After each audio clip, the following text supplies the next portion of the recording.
right, we're back with episode 48. 48 of the Eric and Tony podcast. That's Eric. I'm Tony, and we have Alex Parmley, aka at Parmesan on Instagram. Yeah. Which I was concerned because I've met you several times at my place of business, and I spent a lot of time. And you like know someone's name, and you Yeah. start second guessing yourself. I'm like, okay, well maybe I'll get the information from his Instagram. I'm like, I know his name's not Parmesan. Yeah, I've always. So I'm like, is it some kind of like alias variation? Like, it just you never know out here though. Like you could be like Mr. Parmesan or something. Like your parents could have invented Parmesan cheese or some shit. Like you've ran into so many kids I'm like black that. and white. Like we have no ties to Italian at all. Yeah. Like that nickname came from like a girlfriend I had in high school's best friend. Yeah, and it is stuck. But but it's a good play on your last name though. Yeah, and I don't like sharing my last name. Yeah, just not because I'm ashamed of it. It's just because like I feel like social media is the only place where I have any type of privacy. Yeah, and if you look at my social media, like it's very like obscure in weird ways. But like like I don't post my mom, and if I do post my mom, it's like there for like 30 minutes and it goes away. Yeah, because it's like I feel like as soon as someone knows what you do or knows anything about you, it's not as genuine. Yeah. So it's like with me knowing you guys through the place of business. Yeah. When I was about to leave my Instagram and you reached out. Yeah.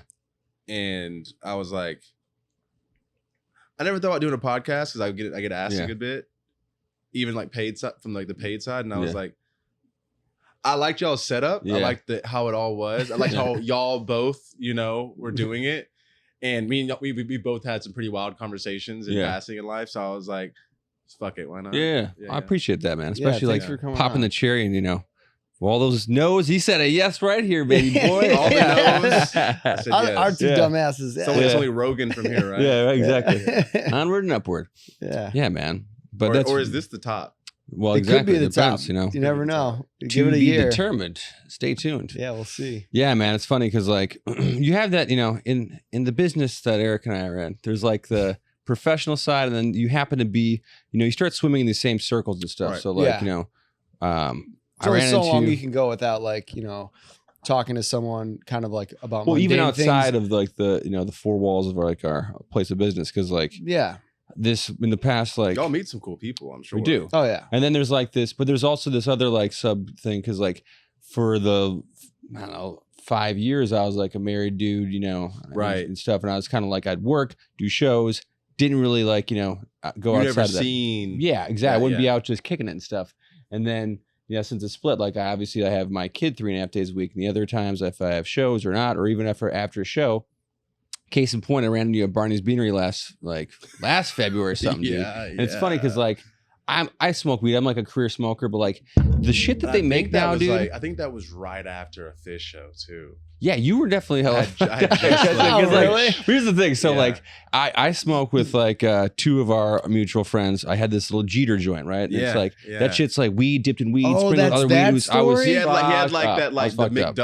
like the Big Mac of weed shops. You get like the one that has like the caviar joints. So that story was told on this podcast before, and I didn't know that. I ran into him, and it's like again too, where like at the Fish show at the Hollywood. That's Bowl. crazy. Yeah. That's so it was perfect because like, you get that thing where like, being professional at my place of business, now I'm off the clock. Now I'm enjoying, because I just had a show. Yeah. And then like I rolled over there, smoked, and then I got in there. So I didn't really tell you the backstory of this, but so prior to like, running into you, like I roll up there and like the weed didn't hit me till like I was walking in. You start feeling okay, and then all of a sudden I get to the place, all the regular seats were like full, so I'm, like there's no longer any like low seats. It's just the high top seats, right? Yeah. And then I let everyone else take a seat, and I'm just standing there, but I'm like kind of holding down the table. I'm like, oh, I'm fucked up. Like I'm real fucked up. And the lights started to fade. I'm like, oh, are they like kind of dimming the lights? I'm like, no, motherfucker, you're about to pass out. And then I start flop sweating. I'm like, whew. Okay. You're in like a bad place. Yeah, exactly. I was like, I'm not gonna lie to you. This sounds so fucked up, but like, I used to love getting so high I had a panic attack. I used to love. I think there's an enjoyment because you can get so fucking stoned. Like I lived in Boulder for 4 years. We can get into that. I lived in Boulder, and so like my co-founder and roommate Jake, we would like do dabs. Okay. And like it goes back to like the Sturgill Simpson dab story when he's like in the hallway, but it's like he'd take a dab and like next thing you know, like you're in like the fucking death chamber. Like it's like hell's bells is ringing, and you know you think you're about to die, your heart's racing, like you're like that dork that's like, feel my neck, check my pulse, feel my chest, like, am I okay? And you're like twitching, and it's like I've you know had my fair share of Were you doing that in public? Or that was the best shit. In public do you feel the greatest, like the greatest tweak I ever had off weed was like on the New York subway. Like, hilarious. Oh my God. Okay, because one of the things that I kind of enjoy is like that kind of like it's like the action movie when the plane's fucking down an engine, your co-pilot's dead, and you're like, I'm gonna pull it together. That's like how I feel when I'm like hella fade like that. So like the craziest panic attack I ever had was I had just won $1 million. That's you gotta go back. You gotta tell that story. We'll get into that another time. Actually, we'll say that for another day. But I just won $1 million, and I had partied all night with my team celebrating that. And pretty much, I wake up the next day and I like hit the pin, and I'm rushing to the airport. I got to get back to New York. Yeah. You know, like when you wake up the next day, but your hangover doesn't hit until like, because I woke up rushing. Yeah. So your hangover doesn't hit till like a little bit later. Like it hits you like a wall. Oh yeah. So like I hit a pin, and like I was chilling, and mind you, like I grew up with like ADHD. You know, I had Ritalin at 5. Yeah. Like and then around 9, 10 years old, I went to my mom and I was like, Mom, I don't like how this makes me feel. She said, okay. One thing about my mom, she's always like took my word for it. You don't feel like yourself, then we're not doing it. So I always had to find my own remedies to like calm myself. So like, but this was on like the tail end of me like smoking weed, because it gets to a point where it has the reverse effect. Yeah. And this was the first walk into that. So we take off on the plane. I've always hated turbulence, like to the point where like I will to this day like study like plane crashes just to see like the likelihood. Like, what does that sound? Roll 11. This reminds me of Beijing. You're flying around the best place to sit. I fly 24/7, and like even like That's my girl is like, I got my girl into it, so like we're like sharing like apps of like, what plane are you on? What this is the Boeing 77? This is a 738, like 737. I'm just like, we tweak about it, but I'm on this plane, and this guy next to me is like looking at me. I'm like, ooh, I hate turbulence, man. You're like, check out this app. And he's just like, you're good, man. Like, he's like texting his wife or something. He's probably like, who the fuck is this kid? Like, mind you, I just won $1 million. Like, like we're on like the 2-seater, 1-seater, like tube planes. Where are you coming back if from? You're that scared, I'm coming back from upstate New York. Okay, I'll leave it at that. I'll come back from upstate. You just won $1 million, and you're that scared of flying. I would have taken the fucking train or drove. No, bro, I had to get back because I had to go party with my homeboys in Brooklyn. That's where I live, and so like I had to get back to the homies, and so like the plane's a little wobbly, and I just seen like fucking death at the end of the tunnel, and I just went into a major panic attack. Really? So like I'm like on the floor of the plane, like, oh my God. But then like the thought pattern of, if you're the guy that grounds the plane over a fucking panic attack, you are a forever loser. Yeah. So I had to like, so luckily there was a guy who knew me on the plane. Actually, like a old relationship I had's dad's best friend. Mm-hmm. Sees me, is like, Alex, gets up, he's just cuddling me. No way. So yeah, like there's some like there's some like psychedelic experiences you can have through those panic attacks. Yeah, I haven't had that shit, but the thing is though, dude, the nail on the head though is like the small planes are the scariest ones, dude. I feel like that clip is gonna make TikTok. You know what I'm saying? There's like that fucking like the 2-seat 1-row fucking the Buddy Holly planes, right? When they're actually little, that is like death's fucking vehicle. You know what I mean? That's like those ones are fucking the exactly, 2-seater for and the sure. one, yeah. So you take that and you little fucking plane. Little plane. It was a little plane, man. A little you United. Going from one spot in New York to the other spot. So the same shit as when you go to like Milwaukee, like Chicago. I had a flight like that, like the little CJ 900s. Bro, me and my son were coming back from Wisconsin for Thanksgiving. We flew from Milwaukee to Chicago, then connected Chicago to LA, right? Yeah. And we had the same type of plane. It's fucking 1-row, 2, hit snow, or delayed taking off, or turbulence. And then like, and I'm like, I was like, all right, well, if I die, at least I'm with my kid. I don't have to worry about him. Like, you know, we go out together. It's like, the Klein's wiped out. But like, also, you start looking at the staff. I'm like, this bitch, because the chick that was on it, she had like lip and she looked all fucked up. It was just like the B squad. Like it was the dude, Expendables. You know what I mean? Like when I walk on a plane, I'm seeing who the pilots are. Yeah. It's like the guy who's like last week is reeling the oxygen tank. Yeah, you just kind of tell like just at least give him a once over. No, I gotta check some boxes. Like, wait, who's in here? Yeah. Okay, we're good. We're good. How many grays? Yeah. Okay, cool. I prefer more grays than non-grays. No, but I was landing in London like a couple was it like last week, and like we like slammed the runway, and I like clocked the flight attendant, and she's just like shaking her head like no. God, she's like she's like blacklisting the pilot. The pilot I'm getting off. The pilot's like ducking his head. He's like 22. It's like that's the thing. Look, when you get older, like Tony and I, like those pilots just keep getting younger and younger, and you're like, who the fuck is flying this thing? It's like a kid. They're all kids. Yeah, like it works. I mean, So yeah, Barney's Beanery. Yeah, man. That was so wait, you were at a Fish concert, which was where? The Bowl? Hollywood Bowl, yeah. Okay. Big Fish guy. You follow him around? I wouldn't say follow him. I mean, in high school, I got into Widespread Panic and the Grateful Dead. Yeah. It was esoteric and girls thought it was hot, so I was like super into it. Did you actually get into it after that, or you just I got into it after that. Right. You know, I have a Grateful Dead tattoo on my side. Can't believe I'm admitting that on public wire. But I got into it. Then I moved up to Boulder. Yeah. And then, you know, everybody's a hippie out there. Yeah. And then they started like coming to Folsom Field. I go to the shows. But I've always just found love with it. You know, my dad passed when I was young. My mom got this car, and it was like a free trial of XM. And like I remember being in her car, switching the radio station, like figuring out what this XM radio was. It was like 13. Yeah. And like Sugar Magnolia, Grateful Dead pops on, and it was like a positive feeling. Yeah. So like I kind of just ran with it from there, but has like some nostalgic value. Yeah, to it. And so like you know, I'm going to the Sphere here soon to check them out. I see them when they're around. Yeah. If I'm in New York, I go out of my way to check them out. Like and the then, Sphere seeing Fish should be, or you said Sphere, or the Dead's playing. The Dead is playing. That should be pretty trippy. Is John Mayer playing with them? Yeah, he's playing with him. Is he always playing with them? He's always playing. And then, you know, recently Sergio Simpson played with him. Okay. He's a good buddy of mine. And, you know, fingers crossed, you know, that happens in the future. Yeah, get to fucking pull some strings and shit, that'd man. Be a great show. Yeah.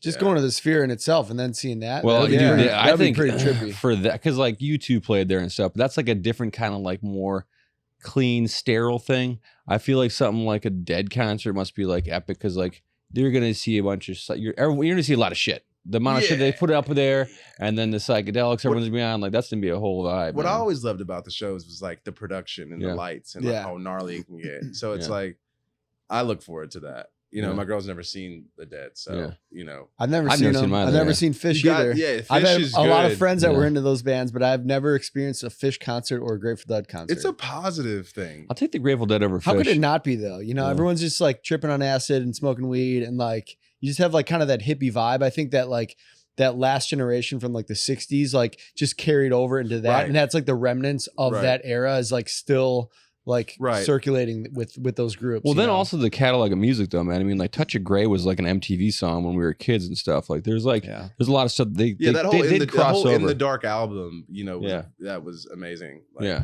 that was really more of their most mainstream album. Yeah. But like the riding that train high on cocaine, like all that shit, man. I had like older siblings that got into the Dead when I was like in middle school. Just because they like love to do a bump, and Casey Jones come on, they felt like exactly, Casey Jones. There you go, yeah. Like man. You hear, like, dude, if you're in high school and you're doing bumps, and like, Clapton or Casey Jones comes on, like you think you're the guy. That's funny. That is like on that same playlist though. Fucking the Clapton, you nailed that on the head. Yeah, dude, Clapton's like, no, dude, I was playing some Clapton the other night. Cocaine. I wonder how much cocaine Eric Clapton did. I don't know. You know, I feel like did a lot of blow. James Taylor, probably. Yeah. Have you heard him sing? Yeah, I've seen him in concert a bunch of times. Really? Like he's singing about Mexico, but he's talking about how he's never been. The Berkshires. He was like huge when I was younger. He was, I don't know why, like, because he's not my generation, but like because our parents were like big fans of them and stuff like that. Like, but he got like really popular. That's like Dave Matthews and all that kind of stuff. A couple years ago, like he had like a resurgence again. Yeah, like I think James Taylor's. Let me ask you, how old are you? I'm 28. I'll be 29 in a month. All right, what day? July 27th. Ooh, close to your birthday. Close to mine. When's your birthday? 21st. You're a Cancer. Yes, sir. I'm a Leo. Yeah. Double Leo. Girls freak out when I say that. I don't know what it means. So Leo Double done it twice. Yeah. What does that even mean? Yeah. You're Leo like moon sign? No, I'm a sun Leo, moon Leo, and I'm rising Scorpio. What happened? Oh. Okay. I was like, all right, wrap it up, boys. Papa John's guy. Yeah. But yeah, no, astrology wasn't a thing where I grew up. Yeah. And I grew up in Alabama. So like that was not a thing. All right, let's roll back. CEO, we don't need to get into how you won $1 million. You grew up in Alabama, spent some time in Boulder. Okay, yes, by way of New York. What's all right. Dad died at a young age. Okay, so we'll start from the top. Yeah. This is where y'all get How many siblings do you have? I got 4. Okay. I got 3 siblings. Same mom, same dad? Let me stop. Same mom, same dad. No, okay, so what if you had them all in the same house, basically? Yeah. My mother did an amazing job. Okay. I grew up in Athens, Alabama, which is about 30 minutes west of Huntsville. Okay. So the term like rocket science, like we grew up around that. Like, you know, mind you, like Warner von Braun, the Space and Rocket Center, you know, that's all there. So like very fitting for whatever it was. But grew up in Alabama. My father grew up there. My mother grew up there. Yeah. My father was the running back, street guy, real fresh, real fly. Yeah. Mom was the pretty white girl.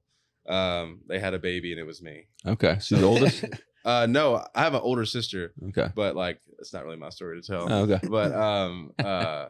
But my dad was like my dad was a street guy. Yeah. Like just fly, like Jabot jeans, big white tees, like, you know, that, you know, like, you know, so I'm trying to dial back to, so when if you're 28, so your dad having you, this is like late. He's in high school. Like this is like 1995. Okay. Alabama. So we could have been in high school street with your shit. dad. Yeah.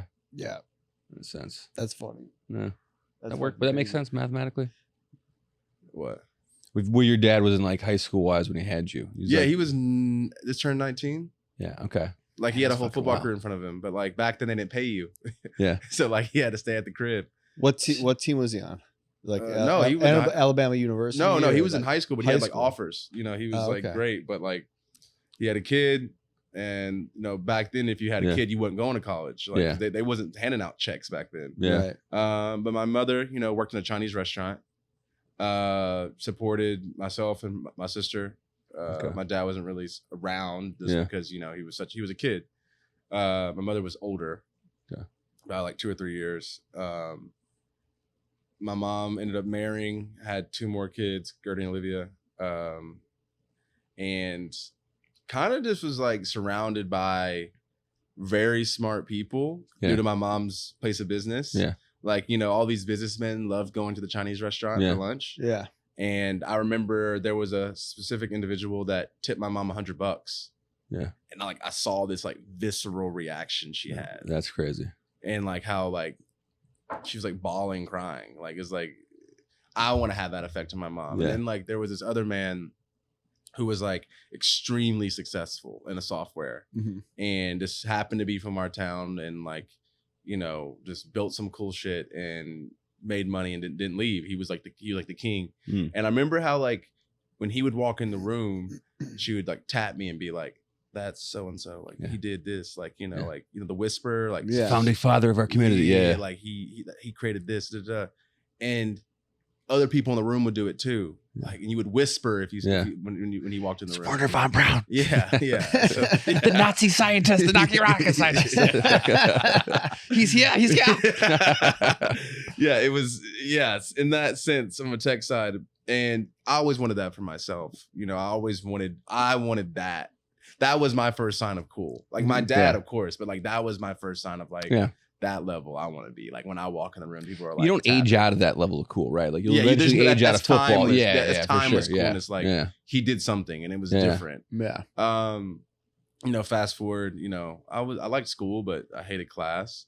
I loved girls and I loved my homies and I loved bullshitting and I loved going to school, but I hated going to school. Yeah. High school comes along, you know, high school. And then college is just not in the cards. Yeah. You know, my dad had died when I was 13. Sorry to hear that. A little interjection there. You know what? It's this weird thing of like, it's like the biggest heartache, but the biggest blessing. Yeah. Because at that point in my life, I was really focused on like what my parents wanted me to be. Yeah. Mm-hmm. My dad wanted me to play football. My mom wanted me to be a lawyer, like whatever that was. And then it got to the point where it's like, I don't care. So you go through that, like, I'm happy it happened at 13 because like I went through this super rebel, you know, bat out of hell phase. Yeah. And by the time I popped out of that around 18, I kind of had an idea of what I wanted to be. Yeah. And that was just away from everybody. Yeah. And very different. And so I kind of just, you know, had the idea of like, you know what, I'm going to start a company. Okay. I looked up what the richest people in the world were, and I looked up what field they were in. And pretty much it was a situation where they were all in startups and they were all dropouts. Yeah. So I was like, there was no pre-qualifications needed for this. They checked all the boxes. And I knew I could talk to, like, you know, I was always good at like, you know, getting things. I was always like, if there was like a beautiful girl I wanted to be my girlfriend, I could always like talk my way into that. Or like talk your way into this podcast, my friend. Yeah. Or if there was like a situation I got in, I could always talk my way out of it. So I knew I could like, and a lot of this had to do with like selling yourself. So I was like, I'm betting on me. Like also, you know, I don't know what that quote is from Heat, but he was like, I'm a knob past zero. He's like, I was already back against the wall. I was already coming from the trailer parks of Athens, Alabama, and like, you know, in the hood. So it's like, what do you have to lose? What do I have to lose? For sure. Like, fuck it. And so I had that mindset and I went off and called a buddy and I was like, yo, my mom was like, you can't stay here. You graduated high school.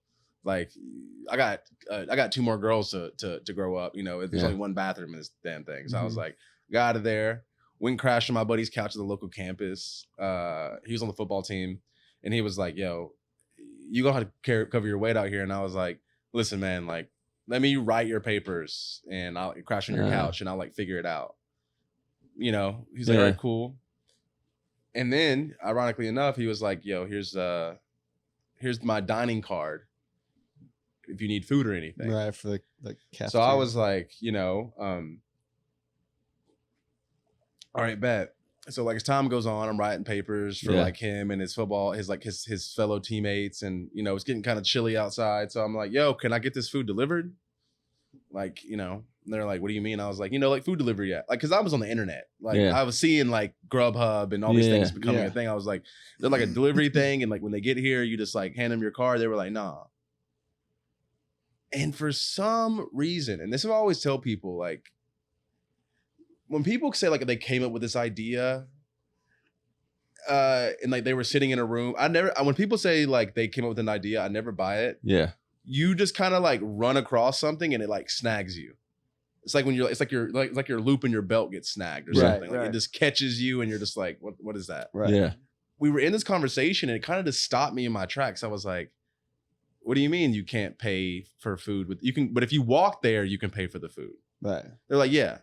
But like, if they come to you, you can't pay for the food.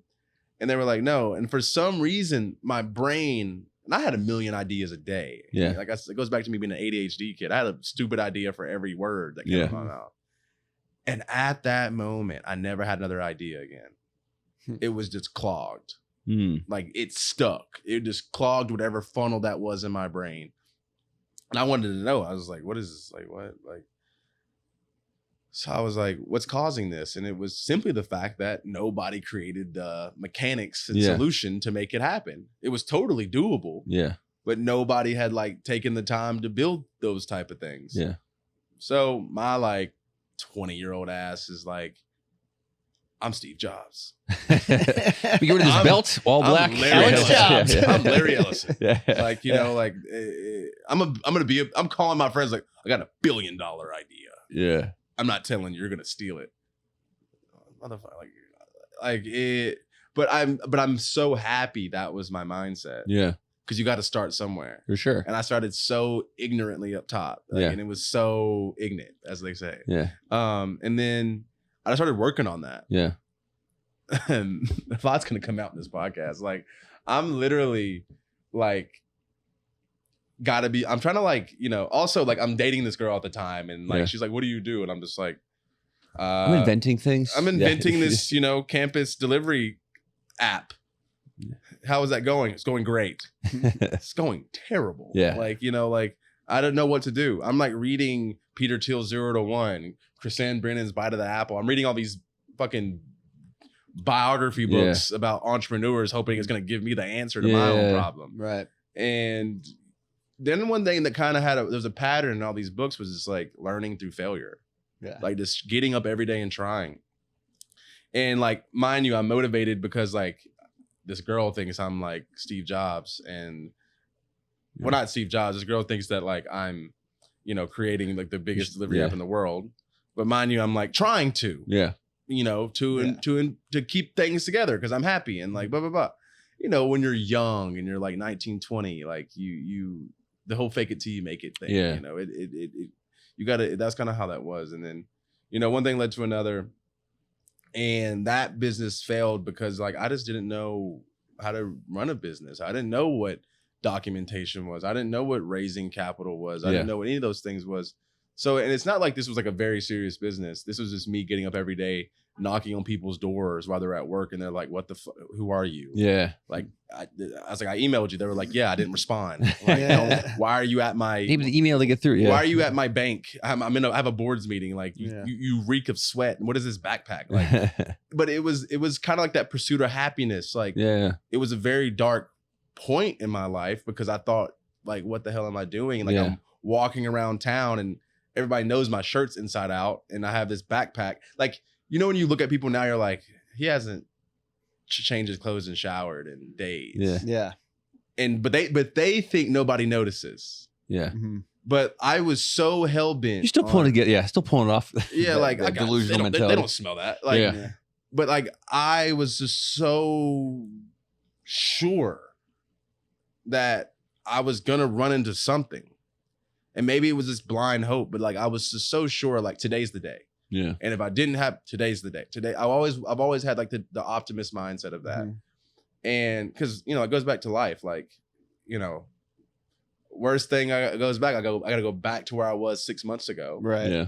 And back to I'm starting from the bottom. I'm in Alabama doing this. Yeah. There's no startup community in Alabama. There's no venture capital raise. There's none of that. Like I'm literally, and I'm biracial, and I don't have a college degree, and I have like a weed charge from high school. Inside out t-shirt on. Yeah, like inside out t-shirt on. Like nothing is in my favor. Yeah. So it's like fuck them.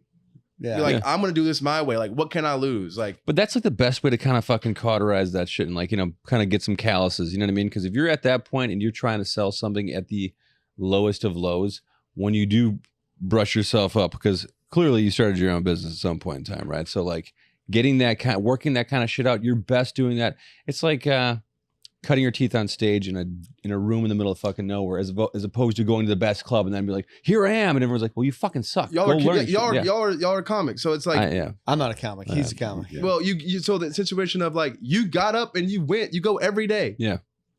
At some point you're gonna get a laugh from the right person, and they're gonna tell the right person. Yeah. Yeah. And so I just did that, and then it got to a point where it was like I just kept failing.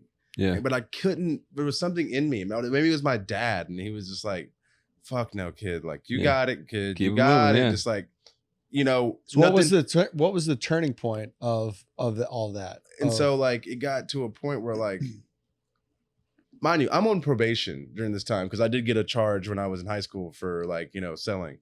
And so I'm still on probation here. Entrepreneur, from day one. Always entrepreneur. Like I'm my father's son. Like, what do you want from me? Like, I'm gonna get it no matter what. Yeah, you gotta. I'm too fly. Gotta secure the bag, baby. Yeah. Like, what you want me to do? I'm from around the way. I'm leaving with something. Like it's one of those situations. But it got to the point where it was like I'm like spiraling at this point because like I'm getting frustrated. Yeah. Nothing's working. me, like, it's just nothing's playing in my favor. I'm like homeless. I'm like crashing in like the most random places. Like it's just not working out. Yeah. And then one day I'm on LinkedIn and I didn't know it was a bot, but it was this person LinkedIn's me and he's like, yo, do you want to come to have a meeting and meet me in Denver, Colorado for an investment meeting? And I'm like, really? Mind you, I didn't know it was a bot at the time. Mind you, I have the day of this meeting, I have court for final review. If I don't go to this fucking court, this go to court that day, like then shit hits cooked. Yeah. Like I'm like on state probation. But something was like, fuck them. Like if what do you have to lose? So I got on that little pond hopper from that Frontier flight from Atlanta and flew to Denver. No shit. Phones exploding. Where are you? Where are you? Where are you? Where are you? I'm like sleeping in the airport. It's like 2 a.m. I have nowhere to go. I have all the money I have in my pocket gets me to the meeting in Denver. I go to this where I'm supposed to meet this person. It doesn't exist. Doesn't exist. No. Doesn't exist. Damn. Dude, like, doesn't exist. Like, not that I ever got a response. It was just like, wait, like I'm here. And I like look up what the business and the company is, and it wasn't anything. Like, what's the point of that bot? You know what I mean? Like, I don't get that. Like, what is that? I don't know. Someone home like, this fucking idiot. Like, I don't understand the point of like. I think it's like a CRM builder. It gets touch points and then it sees who's replies and it like builds a CRM and they take that list and they sell it to people that are trying to invest capital and there's a list of people that are looking for it. Like, if then statement. Yeah, but to have you go out of state over on a flight on some shit like that, and like, I don't know. I mean, it goes to show you're very serious, but. It was just like, I wanted it so bad. Our producer says it sells plane tickets. Sells plane tickets. But I wanted it so bad. Like, I really wanted it. Like, we grew up with not much. My mom just did everything she could. Yeah. Growing up to like just distract us from our facts that our dads went there and that, we weren't getting the same presents as everybody else. Yeah. So at what point after being like turned down and getting fucking bot information to go to a place that doesn't exist and all this shit, like where is the turning point in all of your bad experiences and also struggle to get to where you are now? Which, by the way, I still have no idea what the fuck you do or anything. So I'm excited to hear the end of the story. He is a bot now. You're like, I am the person that sent the bot thing. The whole time I'm trying to make it where kids can take their college cards and use it for delivery. Right. That's all. I'm trying to take the college card and just expand the network. Instead of a student having 7 places on campus they can spend it at, I want it to be the whole world. Okay. I wanted to create the future. Debit card for we'll get there. Kids. And then I'm in Denver and I'm like, fuck, like Jesus, whatever. And I hit up a buddy that was kind of like working on it with me.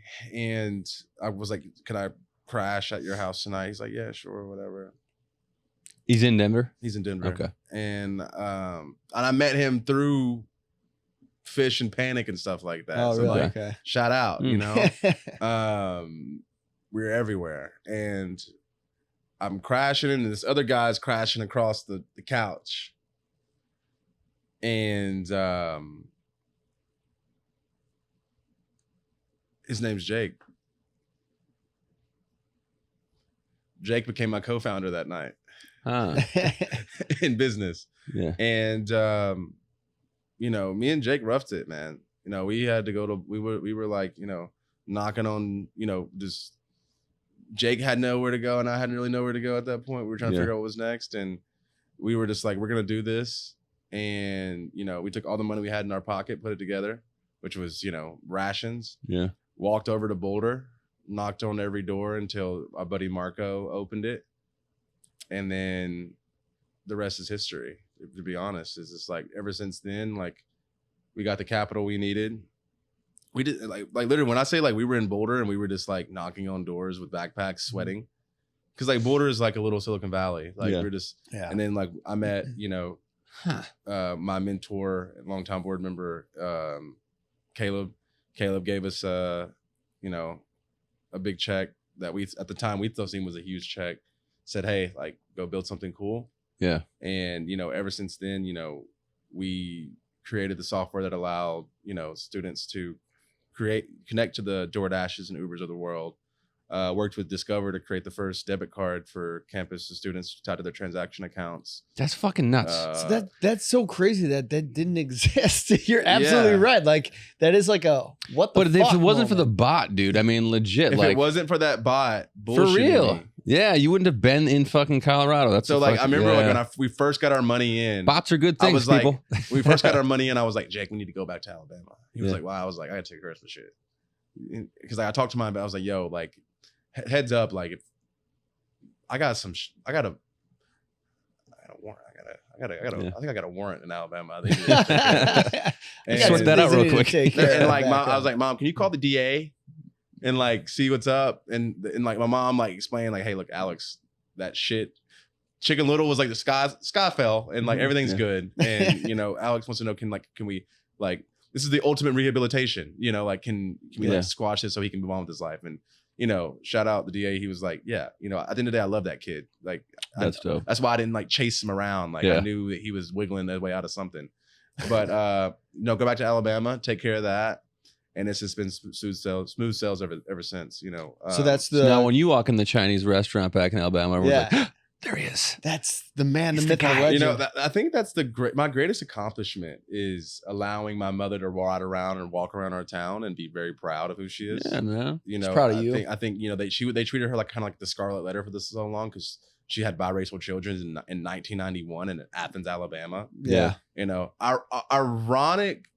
ironically enough, she had an ex-boyfriend back in like her early high school days. That was like in the Klein. It was like super weird. Like she didn't know it, but like his family. Yeah. Yeah, like you know, like you have all these like closet Klan members. Yeah, you know, like that's fucking crazy. Yeah, so it's like weird, but that's great. That's like a great like success story. You go back to your hometown and like you know kind of be able to take care of your mom. Yeah, now they treat my family like really nice. Like everybody that used to shit on my mom or my family, like. They're very much like being the knee and not that they have to be that way, but it's just like, I'm happy there's some kind of effect that I had that like, they could like realize my mom wasn't dumb and she was very smart actually. And she did work really hard and y'all just didn't see the vision, you know? Yeah. So you still live, is your mom my mom still lives in Alabama. My dad resides in Alabama. And your home base is now New York, you said? Yeah, in Brooklyn. So wait, now let's go. How did you get to Brooklyn from yeah. And so, Boulder?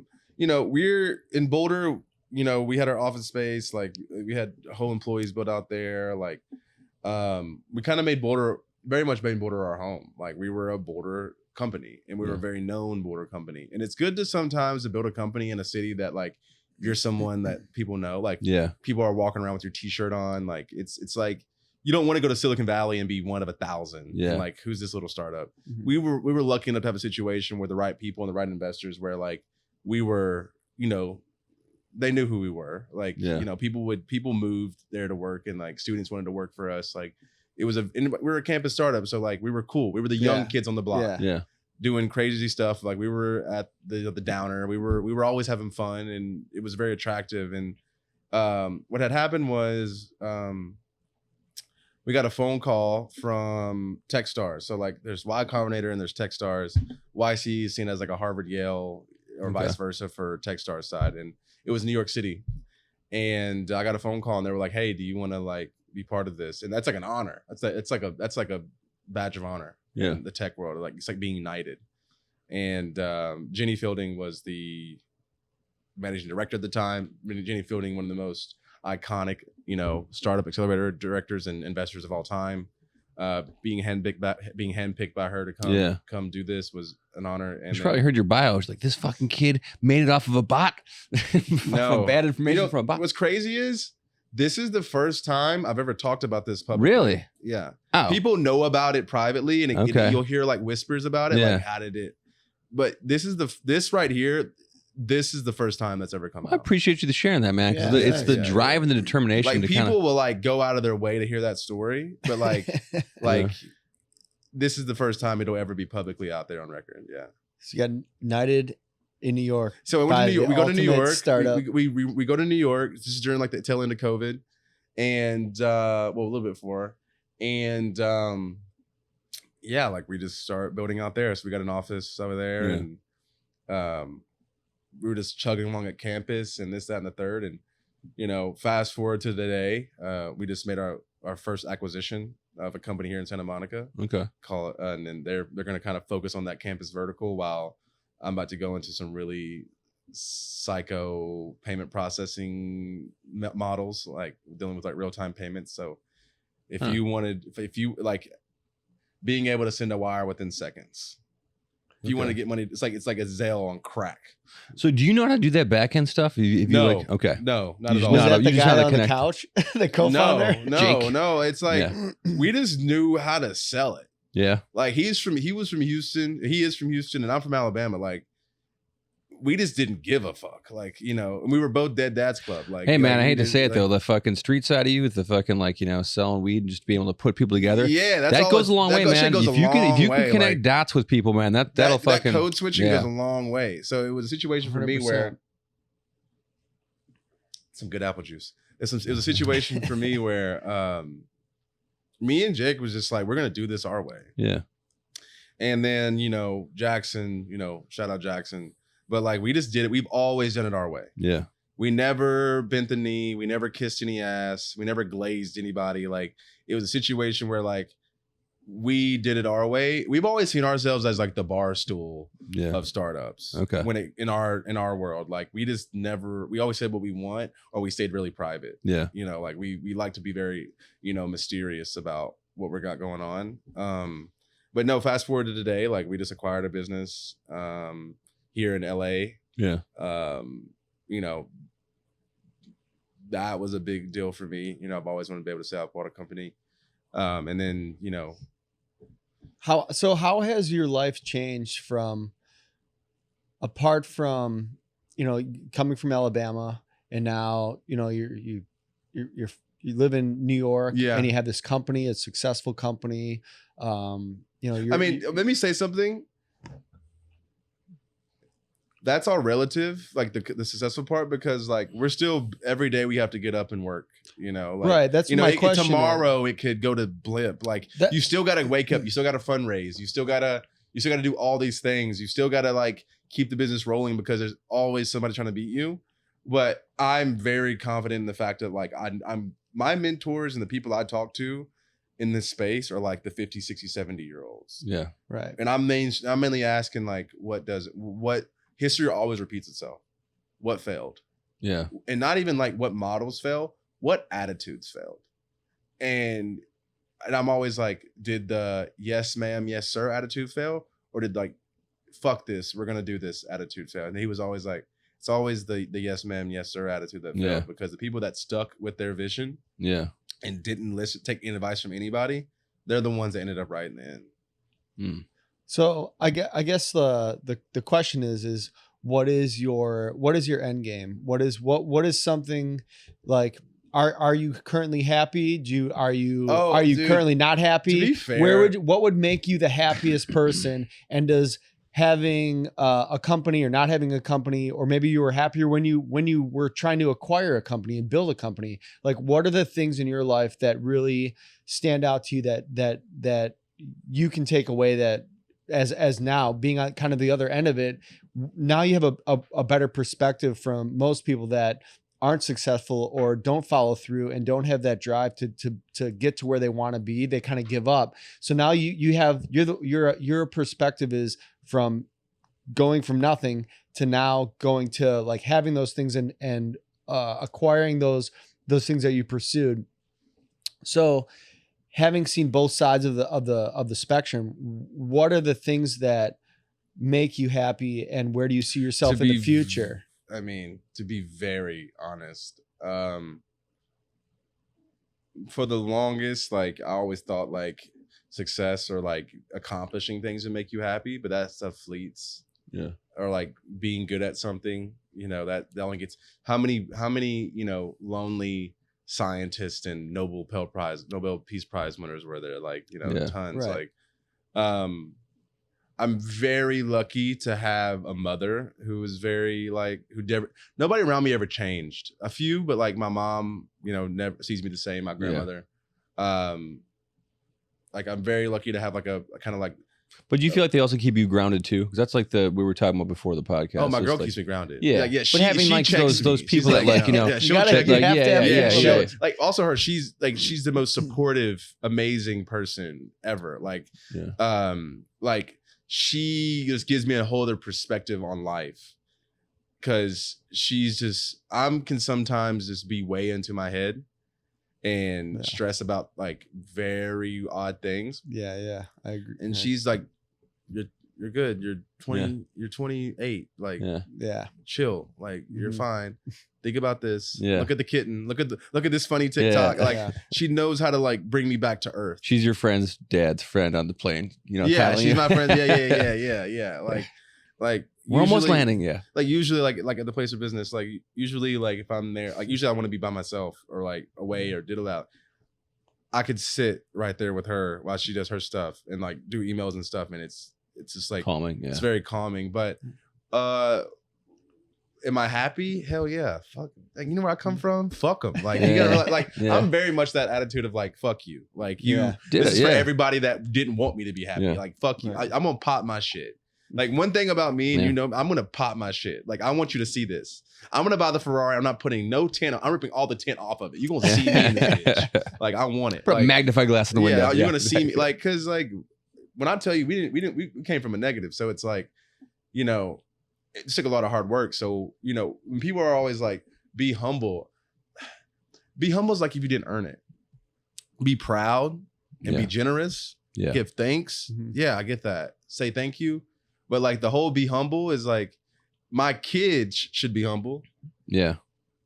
Like, but my mom didn't come with anything. Like we worked really hard for this. We earned this. Like, and it's not perfect. And sometimes you're just like, what the fuck's happening? But I'm very happy. My mom's very happy.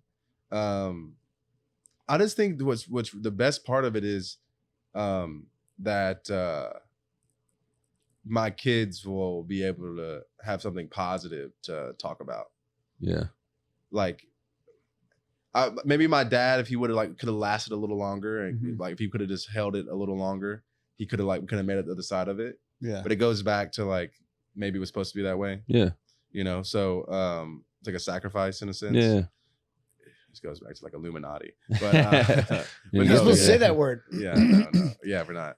But I know you're a long ways from like a retirement or anything like that. Fuck yeah. But like, I guess my other question would be like, what does that look like? Would you have like any side 49-foot catamaran in the Sea of Cortez with my girl catching fish? That's what that is, dude. That's where the parakeet. So that's what makes. Let us know. Yeah. Yeah, dude. I want to be on the. You're world traveler. Yeah, you're world traveler. I want to be somewhere warm with like my person with a beautiful child and children and eating fresh fruit and on a big boat and just like eating ceviche and just listening to good music. Yeah. Like it was funny. Like I had one of those moments like a week ago. I was down in Mexico for like a day, and we were just on the water, and we're just hauling ass in the ocean. Yeah. And I'm like ripping Leonard Skinner. Yeah. Like ripping Leonard Skinner on the speakers. Like, and I look over and seen her and I seen like everybody just all happy and like you got fishing reels running and I was like, this is it, man. Yeah. Like we're in Mexico ripping Leonard Skinner going full tilt on the throttle. Like, like this and that was one of the, I don't really get to have a lot of those moments, but I was like, yeah, this is. Were you listening to Sweet Home Alabama at the time? Yeah, I was. That's right, to be honest, I was Yeah. but that was it. Like that, like those moments, I'm just like, you can't take this from me. Yeah. Like I don't, maybe, and I seen a yacht from like, I could see a yacht from where we were cruising by, and I was like, they can keep that shit. Yeah. Like you just can't, like, you can't beat this. Well, because it's like, especially on a boat like that, where versus a yacht, where like that's all compartmentalized, everyone's in their own chamber and shit. When you're all in the actual like the bow of the boat together, you know, kind of fucking just hanging, like you said, lines in the water and shit, music. It's like skiing for me as well. It's like when I'm like in Steamboat Springs on a double black, and I finally catch some freedom out of a hollow. Like this is it. Like, and maybe for like when I have children, you know, the yacht will be it for them, or like the, you know, going to Mars or whatever that is. But you know, we came along from this, like, you know, relatively from where I'm from. Yeah, we made it. Well, in a short time too, because you're still a young dude. Young. Yeah, and I was reading something the other day, and it was like you do a lot better in your 30s than you do your 20s. And if you look at like the Jamie Dimons of the world and all these different people, you know, when they were our age, they were analysts at banks and like smaller jobs. And not saying that we're going to be bigger than them, and hopefully we are, but it's like I like my chances moving forward. Yeah, just from an institutional knowledge standpoint, I like my cards from a social standpoint. You know, where I hang around, where I choose to be. Yeah, I like my chances. Yeah, and you know, I'm very blessed to be where I am. I think pulling yourself up that first rung in the ladder is the tough one. Once you start getting the rhythm and shit like that, and you're already there at a young age. Once things go right, and that, like, you know, people call it manifestation. I just call it God blessing you. Yeah. But it's like, you know, I ask God for crazy shit. Yeah. Like people would be like, God, like, let me get my license tomorrow. I'm like, God, give me my license and give me a Ferrari. Like, you know, like I'm gonna test him, like, you know. But like I'll ask him for anything. I'll be like, yo, I want that t-shirt I saw at the store the other day. Like we'll have a conversation. Like, I really like that shirt, God. Wouldn't it look great on me? And I promise I'll take care of it. Wear it, I'll appreciate it. Yeah. So it's like, you know, it goes back to the saying, if you take care of things, they'll last longer. Yeah. So it's like I try to just take care of as many things as I can. Yeah. You know. Well, you're doing a good job. I mean, every time I see you're happy, you I'm always happy by the way. Yeah, man. For sure. No, and the other like hidden secret is like surround yourself with people that are just gonna keep it honest with you. Yeah. And surround yourself with people that aren't gonna like pry or meddle. Yeah. So sometimes you just need to be alone. And sometimes like not everything's for everyone. Yeah. You know, so it's like even though I didn't give up, I was given enough space. And maybe it was because people didn't believe in me to just figure it out on my own. Yeah. And sometimes you just need that. Like I couldn't, if the whole world cheered for me, I could not, I would fail. Yeah, I think some of the best like motivation comes from the lack of motivation. Mm-hmm. You know what I mean? Exactly. So, reinforcement. I think that's probably how any of us got started. Well, it's like the whole state we're from. We're like, oh, you moved to California, huh? Yeah, you can't do it, or you shouldn't do it, or when someone puts like you can't or you shouldn't in front of like whatever you're trying to do, it just motivates you more to do those things. More so for yourself, to prove to yourself that you don't need anybody, that you can be independent. Yeah. Kind of going back to like that solitude and kind of needing your private space. I think that's like a huge part of just understanding who you are as a person, is being able to be with yourself and be happy being alone, with the least amount of things or the least amount of people around you at times, to acknowledge like where you are, right, and to understand like who you really are as a person. Being alone makes you strong for sure. Absolutely. Yeah. And if you can be happy alone, then anything else that's added to that. What's the baseline? I mean, everything else you add on top, it's like a little bit. Now if you're like super fucking happy all by yourself, holy shit, you throw in a couple of good friends, you know, a couple beers, fucking some Sweet Home Alabama, it just elevates everything. It makes everything so much better. So like to really be able to find out what that is and who you are is like a very hard thing, I think, for a lot of people to come to terms to, and to even isolate themselves to even try to do that. It's very like, it's not a lot of people do. They're like people will always be dating somebody because they don't want to be alone, or Right. they're like Serial they'll daters, always Right. like there's like these like crutches that people have throughout life that are really just kind of in fear of what the end is really, Right. you know, like what are the things, what makes me happy, what I really want to do with my life, like all those kinds of things. And a lot of the, you know, the people that we've had on this podcast, you know, those same questions always arise, like, you know, what is happiness to you? What is the pursuit of happiness? What really makes a person happy? You know, is it, you know, playing a concert, or playing a big show, or obtaining a certain like asset, or having something? And more or less, pretty much everybody said the same thing you said. Like, man, if I'm on a boat with a person I love and listening to music, and but if you asked me that 10 years ago, I would have had a different answer. Yeah. Right. Like my answer 10 years ago would have been like, oh, like me and the boys on a jet headed to like, you know, just like headed to Rolling Stones and O2 Arena. Yeah, I mean, but same. I mean, it's still that's still a good answer. Nice, like, you know. I but mean, it's for me. You had part of the answer right there, because it is like, you know, the people you surround yourself, and you also seem like the person that has like friends for a long time too. We kind of touched on it earlier, but like you have like. Oh yeah, I have my two best friends, TH and Chase, and shout out. That's how you know they're friends. That's how you know they're friends. A bitch. Yeah. Shout out TH Chase, and you know, we have the group text we're in every day. Yeah. Yeah, I have friends all over everywhere else. But the best thing about those friends, yeah. Casket. Like, how long you know those guys for? Oh, fuck. Like sandbox friends? Dude, this is Athens, Alabama, man. Like, okay. You know, our parents knew each other, bro. So like elementary school? Yeah, we go back. Yeah. You know, this is Eric's like my fucking newest of my old friends. So I have like a group of like, you know, 5 dudes. Well, like, you were in the civil rights era, right? Exactly. There I was in the front lines. You know, yeah. We did good here. But like my you know, I still have friends from like 5th grade. I still like, you know, have group text with, and still like, you know, they're stood at my wedding and shit, even though it didn't work. No.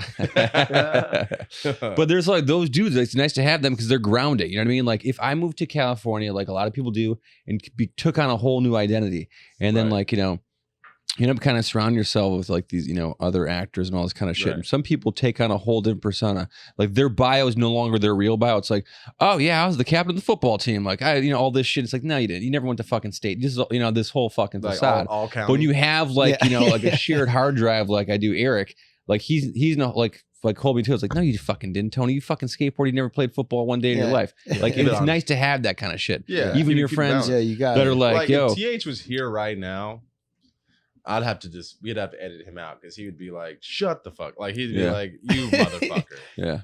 Like, you like he just go in on me. And like same thing. I'd be like, Jay, shut the fuck up. Yeah. Like, you know, it's like a whole thing.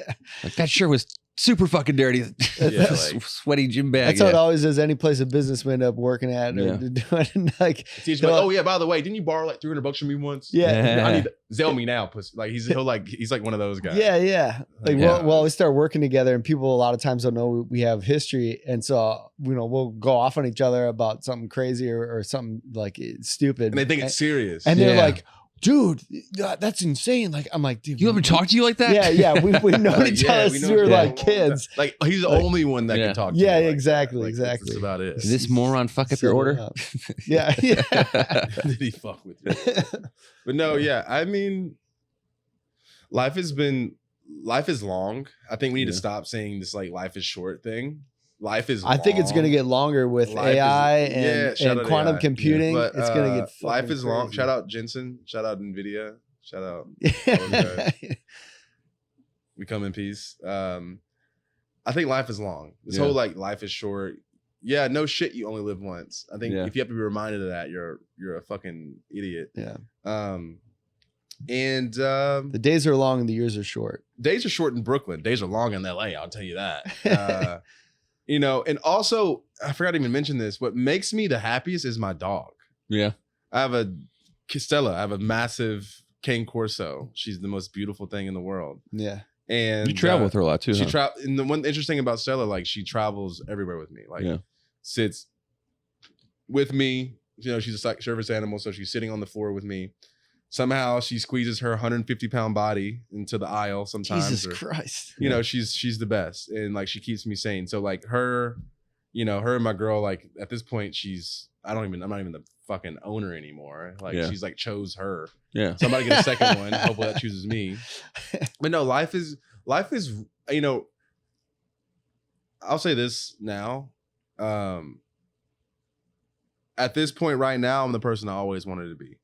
Like in this moment, after all the, you know, it might have taken me 20 years to get here, but like I am now that person I always wish I could have been.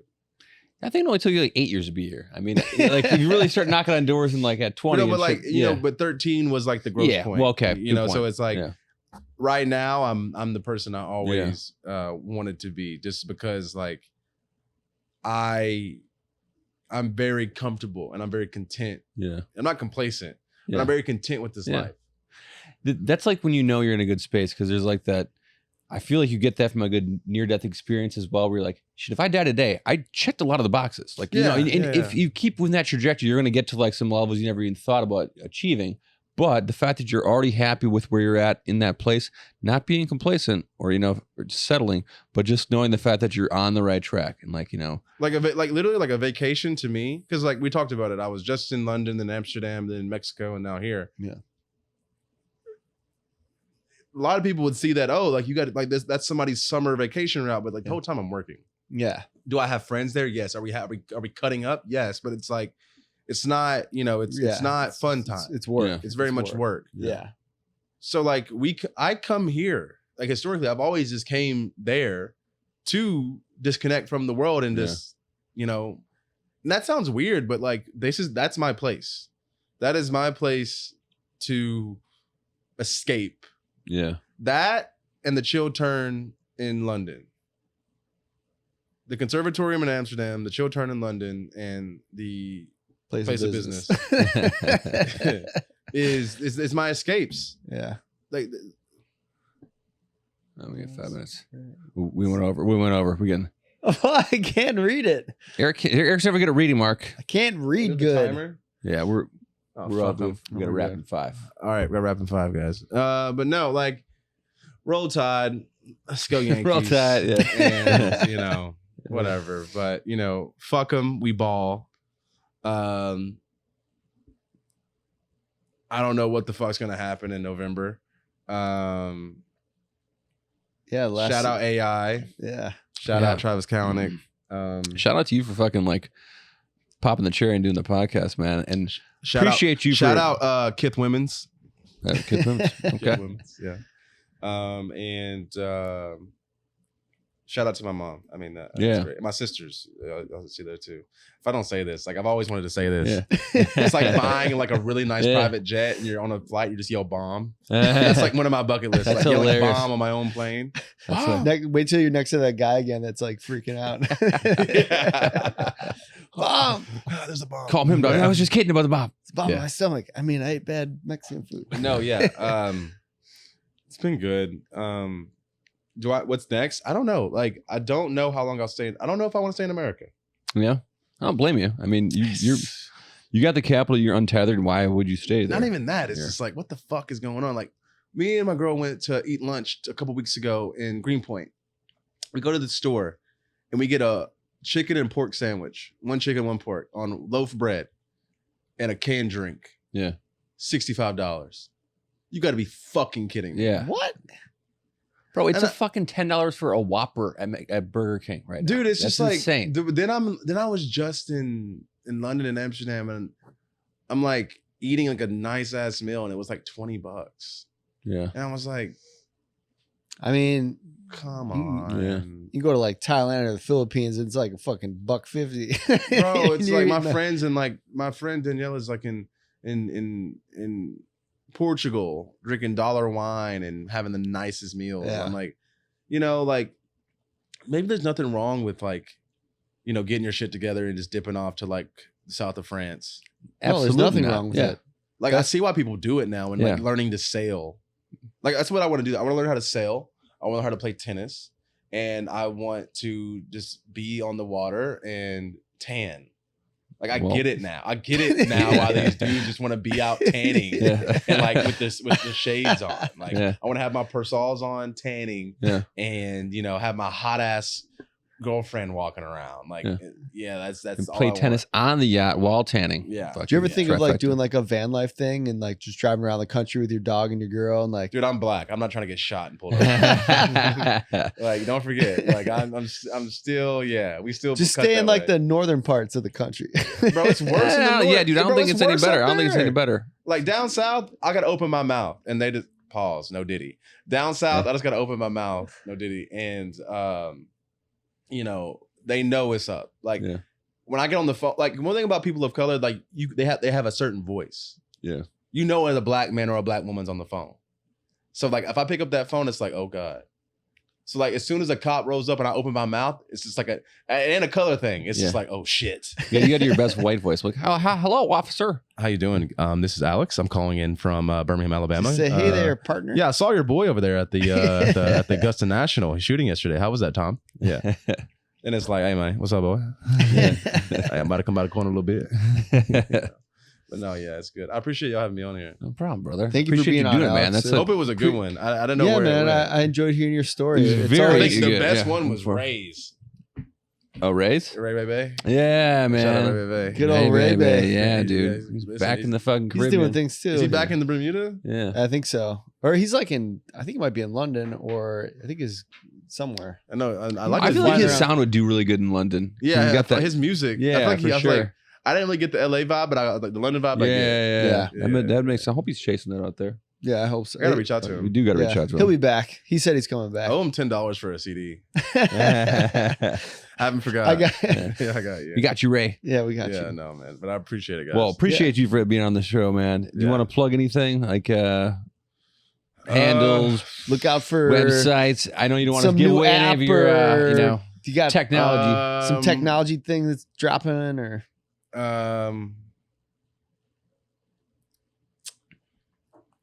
everybody should go watch Challengers. Okay. It's a great film. Okay. And Roll Tide. Fuck Auburn and LSU and Tennessee too.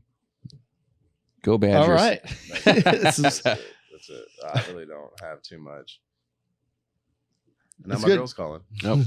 Well, we'll wrap this up. We're gonna wrap it up. Plug ourselves. I'm at Tony Klein Comedian on Instagram. Eric, do the. You can find me on this podcast, theericandtonyshow.com. Go and buy a beer mug, buy a t-shirt. Go on TikTok, YouTube, Instagram, Spotify.